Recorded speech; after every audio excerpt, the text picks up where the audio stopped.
En el Evangelio según San Mateo, capítulo 13, ahí donde tomamos como apertura del culto, Mateo capítulo 13, amén, y el verso 1.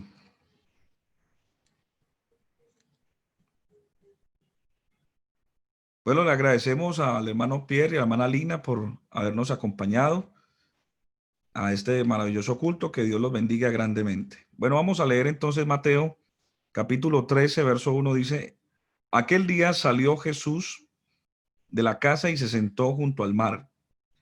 Y se le juntó mucha gente, y entrando él en la barca, se sentó. Y toda la gente estaba en la playa, y les habló muchas cosas por parábolas, diciendo: he aquí el sembrador salió a sembrar, y mientras sembraba, parte de la semilla cayó junto al camino, y vinieron las aves y la comieron. Parte cayó en pedregales, donde no había mucha tierra, y brotó pronto porque no tenía profundidad de tierra. Pero salió el sol y se quemó, porque no tenía raíz, se secó. Y parte cayó entre espinos, y los espinos crecieron y la ahogaron. Pero parte cayó en buena tierra, y dio fruto cual 100, cual 60 y cual 30 por uno. El que tiene oídos para oír, oiga. Amén. Vamos a orar, vamos a decirle a nuestro Dios que nos bendiga, que hoy queremos escuchar su palabra y vamos a estar muy, pero muy atentos a ella. Amén. Oremos todos. Señor, te damos gracias una vez más por tu palabra. Permítenos que nuestros sentidos estén totalmente concentrados y dispuestos para oír tu voz. Tu palabra dice que ella es la verdad. Santifícanos en tu verdad. Señor, inspira mi vida, dame la iluminación, la revelación, para que tu palabra corra y se glorifique en medio nuestro. En el nombre de Jesús. Amén. Muy bien, hermanos, quiero hablarles esta noche con la ayuda del Señor bajo el tema: ¿qué clase de terreno eres tú? Amén. Dígale al que está a su lado, si lo tiene al lado alguien, ¿qué clase, dígale, qué clase de terreno eres tú? Cuando uno lee los evangelios de nuestro Señor Jesucristo, muchos de los evangelios presentan figuras literarias como metáforas, como sinécdoques, como símil y muchas más. Esta parábola que acabamos de leer es un símil y a la vez también hace parte de una de las formas literarias que el Señor Jesús utilizaba, y era las parábolas. Quiero explicarles un poquito qué es una parábola. Las parábolas tienen un origen, y es un origen que se ha ido, fue algo compuesto, ya que eran eh, situaciones del diario vivir, anécdotas, experiencias populares, eh, experiencias del diario vivir. Esas experiencias del diario vivir que de alguna manera revelaban verdades, llegaron a otra categoría como una sentencia. Entonces, cuando alguien decía una sentencia, era como algo que repetitivamente se hacía y traía un mensaje. Después de sentencia se convirtió en un refrán, ¿sí? En un refrán. Nosotros, por ejemplo, decimos muchos refranes, ¿cierto? De nuestra cultura, ¿no? El que madruga, Dios lo ayuda, ¿cierto?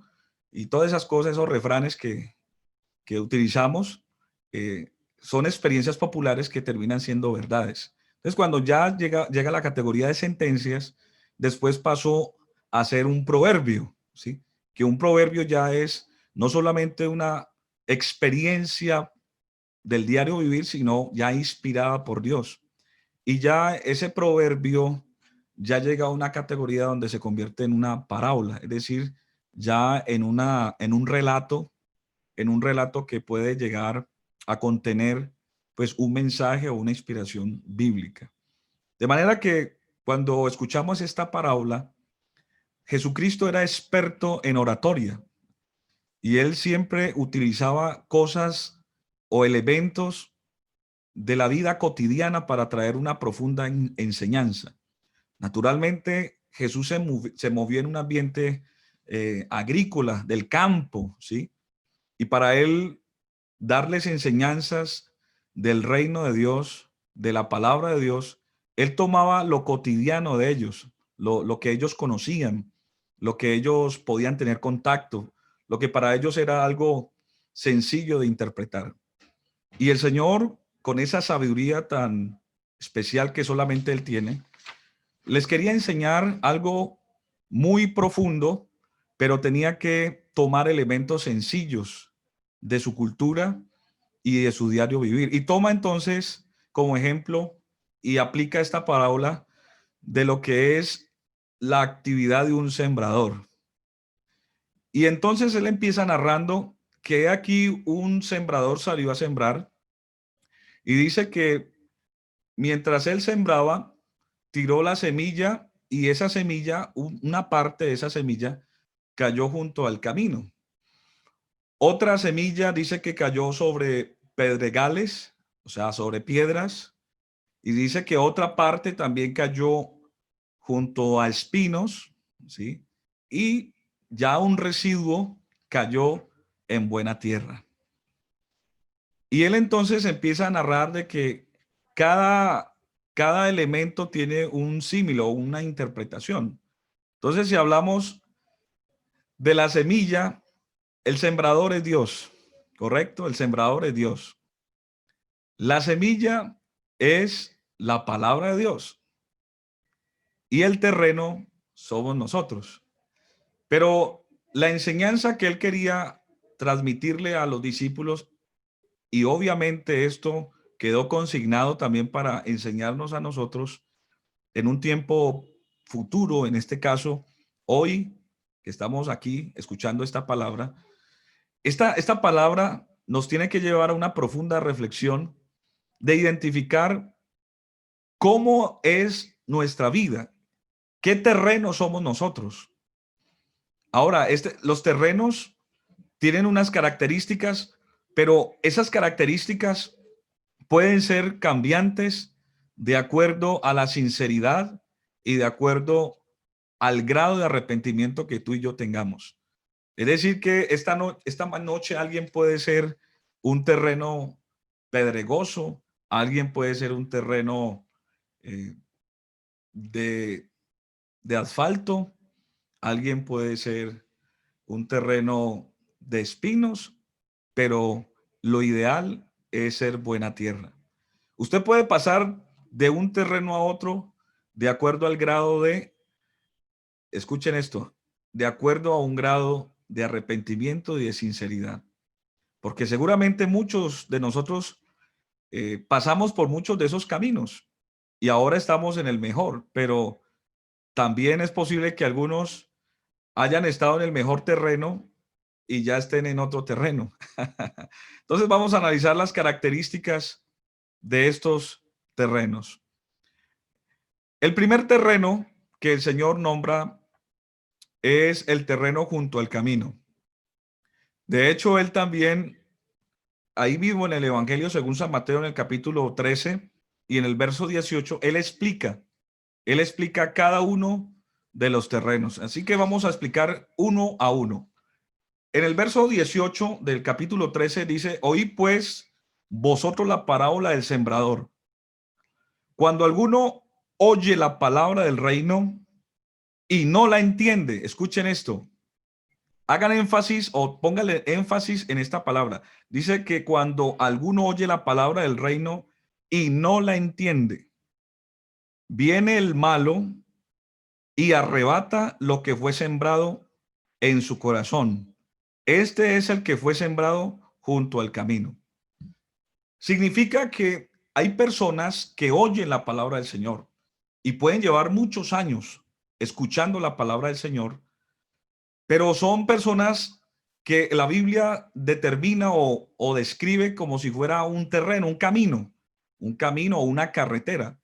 ¿Qué características tiene una avenida, una carretera? Pues que es transitada, que es un terreno duro, es un terreno que no es fértil, que todo lo que caiga allí en ese camino queda en la superficie y no tendrá profundidad. Pero aquí el Señor explica y dice que esas personas que oyen la palabra de Dios, dice que no la entienden. Y uno a veces analiza ese tipo de creyentes en la iglesia, personas que oyen la palabra de Dios, pero no logran llevar esa palabra a su vida, no logran reflexionar, no logran ponerla por obra. Simplemente se recrean, o sea, les gusta. De hecho, uno les pregunta, ¿cómo estuvo el culto? No, buenísimo, el pastor saltó, se despelucó, sí, eso, el pastor lloró, sí, gritó.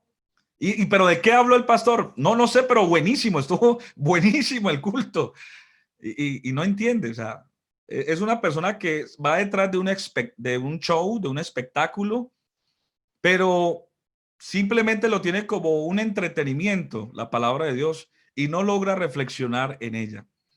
Hermanos, esto es grave porque hay creyentes que quizás tuvieron un verdadero arrepentimiento, pero llega un momento que se descuidan también, descuidan su vida cristiana y se convierten en terrenos así como el camino, que se la pasan simplemente oyendo palabra, pero no dejan que esa palabra penetre, que esa palabra entre, que esa palabra eh, produzca en ellos un profundo arrepentimiento, que esa palabra empiece a limpiar, que esa palabra empiece a germinar dentro de ellos. Qué triste saber de que hay personas que se convierten en oidores olvidadizos. Y cuando la palabra queda allí como tan sensible, o usted no le abre el corazón a esa palabra, pues dice el texto aquí que vienen las aves del cielo y arrebatan esa palabra. Esas aves del cielo no se refieren a ángeles, sino a demonios, es decir, el maligno, espíritus inmundos que van a aprovechar esa insensatez y esa falta de compromiso de algunos creyentes que se la pasan solamente oyendo palabra de Dios como si fuera un discurso, una conferencia más secular. Entonces dice el enemigo, yo voy a robar esta palabra. ¿Y cómo te la roba? Pues cuando tú escuchas la palabra de Dios, por ejemplo, ahora se acaba este culto y si tú no eres o no quieres ser un buen terreno, y un ejemplo, Dios te guarde, pero hipotéticamente si tú fueras uno de estos terrenos, si no te arrepientes, se acaba este culto y la persona que es coherente y que entiende que esta palabra fue para usted, que esa palabra es para mí, pues la guarda y reflexiona en ella y la pone por obra. Pero el que es un camino, esa palabra le queda ahí solamente sonando. Entonces se acabó el culto, entonces se pone a pelear con la esposa, se pone a pelear con el esposo, se pone a hacer otras cosas que hace que el enemigo le robe esa palabra.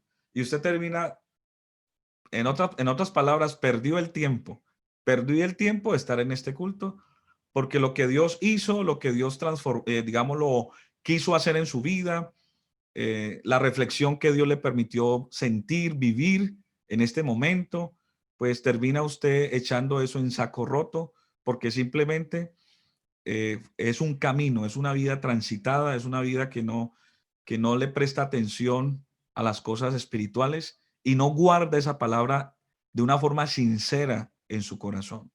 ¿Cuántos dicen gloria a Dios? Que Dios nos guarde de no ser ese terreno. Muchas personas quieren acercarse a Dios, pero son tan mundanas que esa mundanalidad, y ahora esa mundanalidad, cuando yo hablo de mundanalidad, es cuando usted todavía quiere vivir en un contexto de querer mezclar lo que es la palabra del Señor con una vida desordenada. Realmente no tiene provecho, no sacaría usted provecho de eso. Uno, uno tiene que ser sincero y honesto con Dios de saber de que estamos en un camino hacia la santificación, que no somos perfectos, pero el tomar la iniciativa de querer mejorar, de querer cambiar, de querer acercarnos a Dios, de ser santos, de querer cada día corregirnos, esa iniciativa Dios la aprueba y uno va viendo el cambio. Pero cuando a usted le gusta la vida desordenada, mundana, y también le gustan las cosas de Dios, pues ese sincretismo, esa mezcla, pues hace que realmente usted no prospere. Usted se la pasa eh, siendo, como dice la Biblia, un vomitivo. Es fuerte esa palabra, pero así lo dice la Biblia, un vomitivo. Dice, por cuanto no eres ni frío ni caliente, sino tibio. Dice, por lo cual te vomitaré de mi boca. Cuando una persona quiere vivir en una polaridad, es decir, a veces con Dios o a veces con el enemigo, pues esas cosas llega un momento que al Señor le fastidia. O eres de un bando o eres del otro, pero no mezcles porque al Dios no le interesa. Si eres frío, pues Dios te dará la oportunidad de sacarte de allá y que uno se arrepienta y Dios te libera. Y si eres caliente, pues gloria a Dios, estás en el grupo metido, estás en el cuerpo. Pero esos matices, esos grises, esos estados intermedios, al Señor no le interesa ni tampoco le gusta. Por eso la persona que está identificada en este terreno del camino es una persona que le gusta la vida mundana, ¿sí? Y no quiere renunciar a ella. Qué bueno que esta noche le digamos, Señor, si ya usted nos está mostrando un mejor camino, si usted nos está mostrando una vida mejor, esforcémonos por ser fieles, esforcémonos por decirle al Señor que nos ayude a cambiar esa mala manera de vivir, que queremos agradarlo a Él. Porque cuando usted le mezcla y trata como de llevar una doble moral, realmente no funciona, esto no funciona. Que usted avanza 2 pasos, pero retrocede 5, estás perdiendo el tiempo.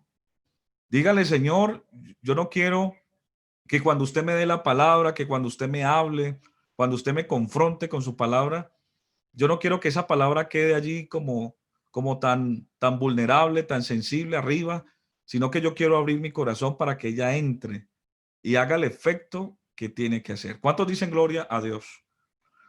El segundo terreno, dice la Biblia, que es pedregales.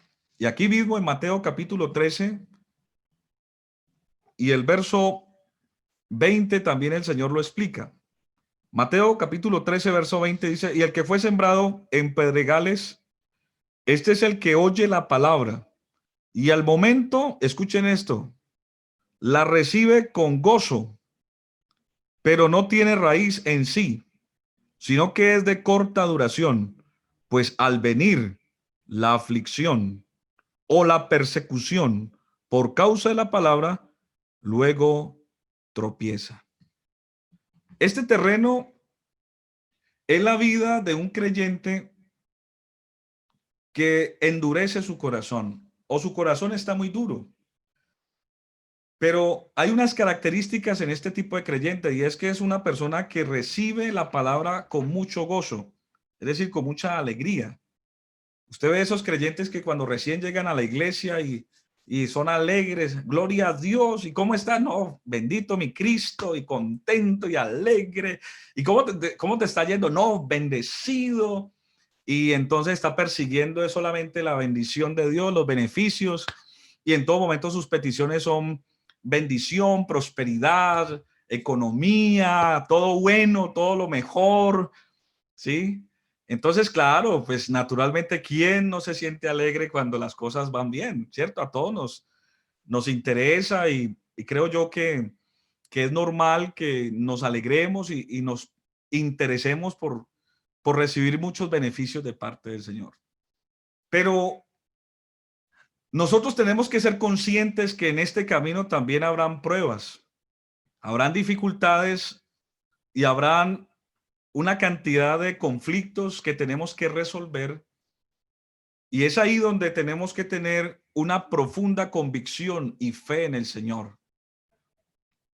Hay muchas personas que cuando le presentan el Cristo o le presentan el Evangelio a otras personas, le hacen una expectativa demasiado alta donde piensan de que aquí en este camino no va a haber problemas. Y le dicen, mira, te presento a Jesucristo, te presento este camino. En este camino tú no vas a tener problemas, tus problemas se van a acabar. Vas a tener casa, beca, carro, finca, viajes. Mejor dicho, te va a ir todo lo que tú andas buscando, aquí lo encontrarás. Y esa expectativa, pues, en parte es cierta, porque no podemos negarlo. El Señor, esas son añadiduras que llegarán en nuestra vida, pero dentro del presupuesto también están las pruebas. Dentro del presupuesto también están las aflicciones. De hecho, si no estuvieran escritas, pues uno se confundiría, uno diría, pues, este camino o el Señor realmente me está engañando, o esto es propaganda engañosa, pero no, él lo dijo, en el mundo tendréis aflicción, pero confiad, dijo él, confiad, yo he vencido al mundo. ¿Cuántos dicen gloria a Dios? Amén. Él dijo, muchas son las aflicciones del justo, pero de todas ellas el Señor lo librará, de todas. Y él prometió estar con nosotros todos los días hasta el fin del mundo. Pero ese creyente que solamente quiere navegar en la prosperidad, en la abundancia, en la buena vida, en lo sabroso, pues cuando llega entonces dice aquí, mire lo que dice, aquí dice puntualmente, el verso 20, al momento la recibe con gozo, pero el 21 dice, pero no tiene raíz en sí mismo, es decir, no se preocupa por leer la Biblia, no se congrega, no le sirve al Señor, no es fiel, no participa de las bendiciones de Dios, es una persona que no es obediente a la palabra, no se sujeta, no participa de los compromisos como cristiano, no ofrenda, no da el diezmo, no da nada. Es decir, un cristiano que va detrás simplemente del beneficio. Entonces no tiene profundidad, no tiene criterio, no es una persona eh, reflexiva, no es una persona que se ha entregado de verdad, sino que vive una vida muy superficial. Entonces dice que como no tiene raíz en sí, dice que es de corta duración. Pues al venir la aflicción, la persecución por causa de la palabra tropieza. Cuando empieza a ser cuestionado por su fe, cuando llega la enfermedad, cuando llega la escasez económica, cuando llega el problema, entonces empieza como a desubicarse y a buscar un culpable y a decir, a mí nadie me dijo que esto era así, a mí nadie me dijo que esto iba a pasar. Y no solamente eso, sino que las pruebas y los momentos difíciles del creyente son importantísimos y hacen parte de la formación también. O sea, en otras palabras, las pruebas son necesarias para nuestro crecimiento. Por eso el creyente que no entiende esto y tiene un corazón duro, por eso se aparta. Yo cuando veo esos creyentes que llegan a la iglesia con tanta alegría y que no, que gloria a Dios, yo oro al Señor, le digo, Señor, ayúdelo. Ayúdelo a que entienda que este camino es, primero hay que crecer hacia abajo. Por eso David dijo, yo creceré como un olivo verde en la casa de Jehová. Porque el olivo, el árbol del olivo, es el árbol que más se demora en crecer. Porque cuando empieza a crecer hacia abajo, hacia abajo. Sus raíces empiezan, es hacia abajo. Y ese es el tipo de creyente que usted no lo ve tan alegre, tan gozoso, pero usted lo ve arrepentido, lo ve quebrantado, lo ve reflexivo, lo ve preocupado de que tengo que cambiar. Está buscando de Dios de alguna manera, en ayuno, en oración, está buscando el rostro del Señor, su presencia. Dice, Señor, cámbieme, transfórmeme, Señor, ayúdame. Tiene sed de Dios, ¿sí? El salmista dijo, como el siervo brama por las corrientes de las aguas, así clama por ti, oh Dios, el alma mía. Mi alma tiene sed de Dios, de un Dios vivo. Cuando un creyente tiene sed de Dios y antes se avergüenza de lo que es o de lo malo que ha sido o tantos errores que comete y dice, yo no quiero más, yo quiero cambio en mi vida. Esa tristeza, dice la Biblia, que después se convertirá en gozo. en alegría.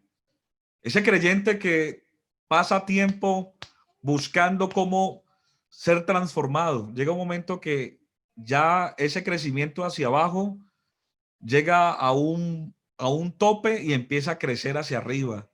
Y es ahí donde empieza a verse los resultados y se empieza a ver esa transformación maravillosa. Pero ese pedregal, esa persona que es una piedra, que no deja que la palabra de Dios germine, no deja que esa palabra de Dios entre, penetre, sino que es tan superficial y tan simplemente busca nomás lo transitorio, el accesorio, pero no es de fundamento, pues lamentablemente se va a quedar en el camino. Qué triste, digámosle al Señor que no nos permita hacer un terreno así, duro, sino que el Señor lo quebrante. Mire, esta noche hay una palabra de Dios para alguien. El Señor puede cambiar ese corazón duro. ¿Cuántos dicen amén? Él dice en su palabra, esparciré aguas limpias sobre el sequedal y os limpiaré de vuestros ídolos y quitaré ese corazón de piedra y os daré un corazón de carne y pondré mi espíritu dentro de vosotros, dice el Señor. El Señor puede cambiar ese corazón de piedra, Él lo puede cambiar. Ese corazón que a veces usted dice, yo soy muy duro, yo soy muy difícil, yo soy muy obstinado, muy terco, me cuesta trabajo obedecer a Dios, me cuesta trabajo ser fiel. El Señor puede cambiar ese corazón. El tercer terreno es los espinos. Y miren lo que dice ahí el Evangelio según San Mateo 13 y el verso 22. Dice, el que fue sembrado entre espinos, este es el que oye la palabra, pero el afán de este siglo y el engaño de las riquezas ahogan la palabra y se hace infructuosa. Escuchen esto. Es la persona que oye la palabra de Dios, pero el afán de este siglo y el engaño de las riquezas la ahoga. Hay personas que empiezan muy bien la vida cristiana. Hay creyentes que uno los ve cómo Dios los transforma, los cambia y empieza a prosperarlos. Pero llega un momento que también la abundancia se puede convertir en un enemigo. Y a veces no es la abundancia ni el dinero, porque la Biblia dice que el dinero no es malo, sino el amor a él. Cuando usted empieza a darle prioridad tanto a lo material, y ahí el texto lo dice, el afán de este siglo. ¿Cuál es el afán de este siglo? ¿Qué persigue la gente en este siglo? Si no es lo material, si no es el bienestar, estamos en la generación del bienestar, donde está bien y creo yo que Dios no es injusto para eh, no permitirnos a nosotros ser prósperos, no, al contrario, él quiere que seamos prósperos, pero Él quiere que todo lo hagamos en justas proporciones, de saber de que tenemos que tener un orden, prioridades en nuestra vida, pero cuando hay personas que se desenfrenan solamente por lo material, por los afanes de este siglo, dice que el engaño de las riquezas, porque las riquezas terminan siendo un engaño. Por eso Eclesiastés, que fue uno, en el libro de Eclesiastés, que fue escrito por Salomón, uno de los hombres más sabios, él reflexionó mucho sobre el dinero, él tuvo mucho dinero. Que lo diga una persona que no ha tenido dinero, pues es muy subjetivo, ¿verdad? Cuando alguien no tiene algo y se pone a hablar, pues no tiene autoridad, ni tampoco le puede uno creer porque es una persona que puede ser subjetiva en lo que opina. Pero Salomón fue un hombre que tuvo demasiado dinero. Fue considerado el hombre más rico y próspero sobre la tierra en su época. Y él hizo unas profundidades de la reflexión de las riquezas y él dijo, mire, él dijo, el que ama el dinero jamás se saciará de dinero. Dice que él dijo también, cuando aumentan las riquezas, aumentan las preocupaciones y otros son los que lo consumen. También dijo, Dios le da la capacidad al pecador de amontonar y amontonar y amontonar para dárselos al que le agrada a Dios. Y dijo, todo esto es vanidad, todo esto es vanidad. Qué bueno que el hombre aprenda a vivir y a decir, y él lo reflexionó de esta manera, dijo, el único don, lo único bueno que el hombre tiene aquí en la tierra es que coma, beba y disfrute del fruto de su trabajo. De resto es vanidad. Entonces, cuando muchas personas quieren tener y el afán y el engaño de las riquezas lo llevan a que por el dinero cambien a Dios, por el dinero cambian su familia, por el dinero cambian muchas cosas que son esenciales. Y al final el dinero termina destruyéndolos porque se convierte en su Dios. Y el Señor dijo, ninguno puede servir a dos señores, porque a uno amará y al otro aborrecerá. Entonces, cuando una persona le da ese lugar tan preponderante al dinero, se convierte en su ídolo, en su Dios, pues termina aborreciendo al verdadero Dios. Y no solamente al verdadero Dios, sino a todo su entorno. De manera que cuando uno entiende que uno no puede caer en ese error de que los afanes de este mundo no me pueden robar la palabra de Dios, que por mucha necesidad de alcanzar algo, usted, hermano, mire, a veces uno hace las cosas al revés. Hay personas que están detrás del éxito, la prosperidad, de alcanzar algo y eso se les vuelve esquivo, se les aleja más. Pero cuando usted dice, Señor, yo quiero agradarle a usted, yo quiero serle fiel a usted, dice la Biblia, busca primeramente el reino de Dios y su justicia y lo demás vendrá por añadidura. Lo demás va llegando, va llegando. Y eso es una ley, es algún principio que se cumple, pero muchos lamentablemente como que no lo entienden. Terminan haciendo lo contrario. Siempre buscan las añadiduras y si de pronto hay tiempo, buscan a Dios de tercero o cuarto, si es que alcanza el tiempo. O religiosamente cada 8 días. Entonces, hermanos, no pretendamos caer o ser ese tipo de terreno, porque ese terreno es peligroso. Ese terreno dice que sobre espinos ahogan la palabra de Dios, la hace infructuosa. Dice que apaga. Esas son las personas que cuando empiezan en el Señor, empiezan contentos, alegres, se congregan, leen la palabra, participan de las oraciones, de los ayunos, pero empiezan a ser prósperos materialmente y ya se creen que alcanzaron pues el éxito y que entonces ya yo no necesito a Dios.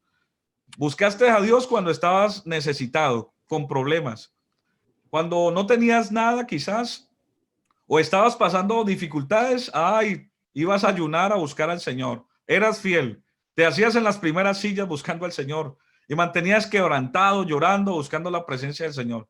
Pero ahora como estás sólido, aparentemente hay abundancia, todo está bien, aparentemente llega un momento en que la palabra de Dios se va a ahogar porque van a llegar las preocupaciones. Y como no tienes, esa palabra no ha hecho, no ha dado, no ha está, no ha hecho profundidad, es decir, no está bien cimentada, pues llegará un momento en que tu vida va a ser un fracaso. Y por último, el Señor dijo que había un terreno ideal, un terreno propicio, un terreno poderoso.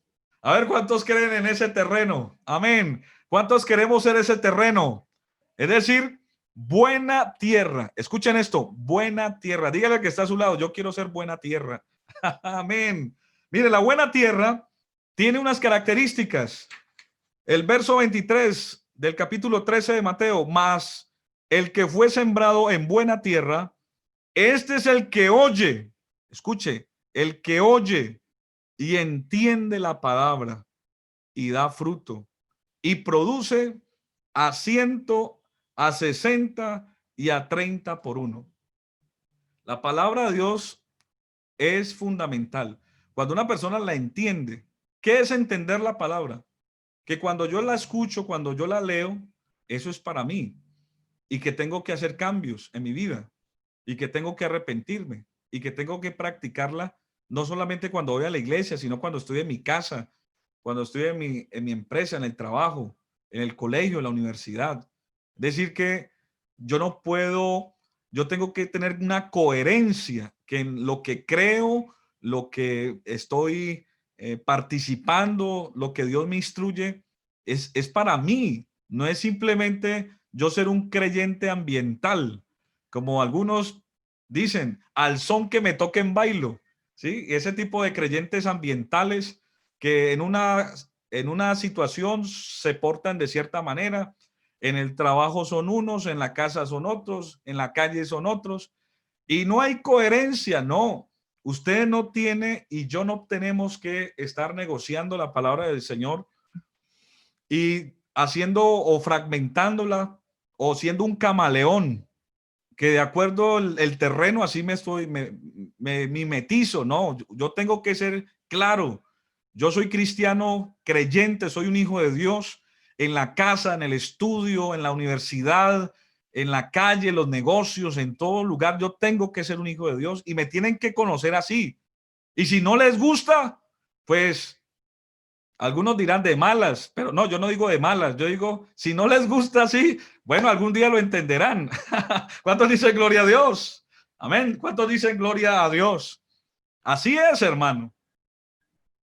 Cuando uno aprende a amar a Dios, por eso el apóstol Pedro dice, ¿quién es el que les podrá hacer daño si ustedes siguen el bien? ¿Quién? Más si alguna cosa padecéis por ser cristianos, no se avergüence, sino glorifique a Dios. Habrá momentos donde hay gente que no nos va a entender, hay gente que no nos va a aceptar. Si rechazaron a Jesús, ¿cómo no lo van a rechazar a usted? Si a él lo menospreciaron, pues ¿cómo no lo van a menospreciar a usted?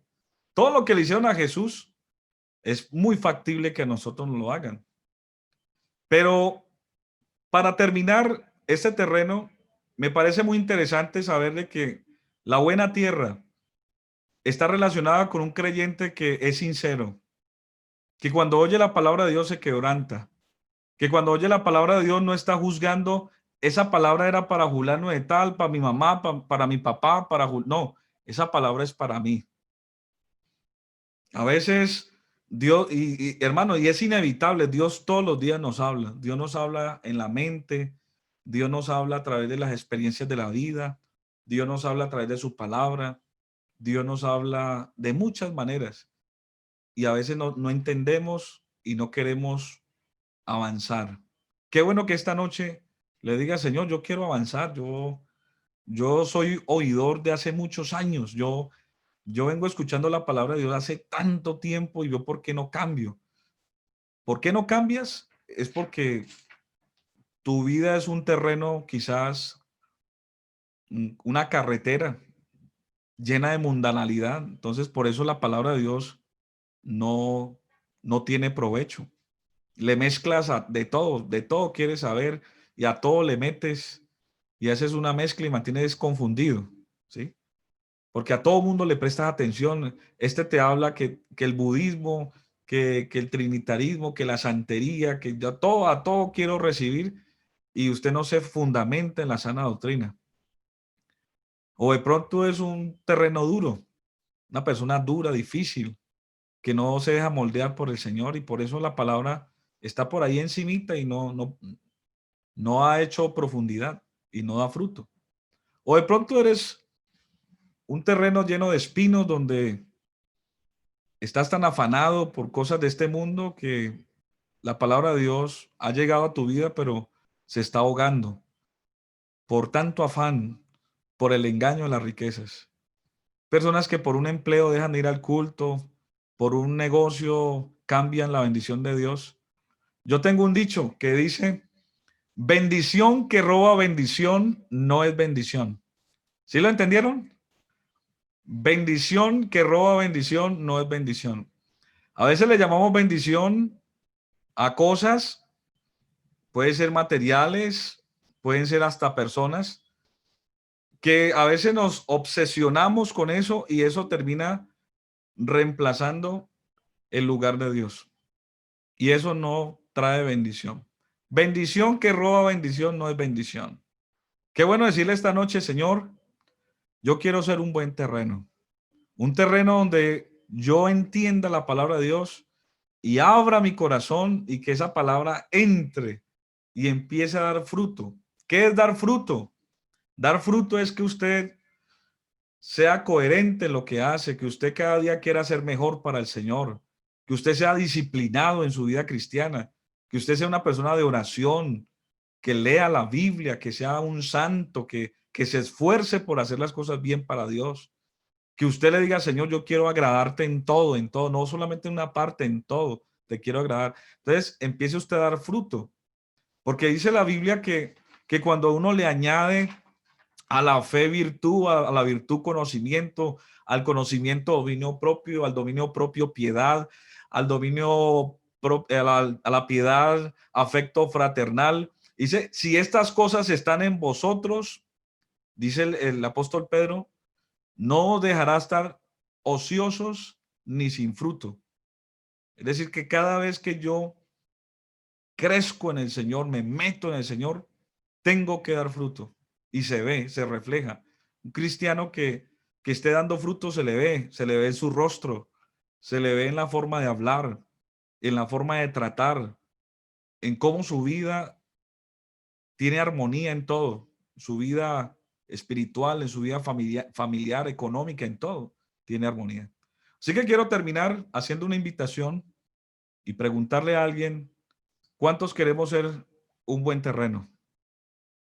Qué bueno que usted ahí donde está, incline su rostro, dígale, Señor, yo quiero ser un buen terreno. Yo quiero que mi vida sea un terreno fértil para que tu palabra germine, que tu palabra cumpla ese propósito. Señor, esta noche yo te presento a cada uno de mis hermanos y me incluyo yo también, Señor, como hijo tuyo.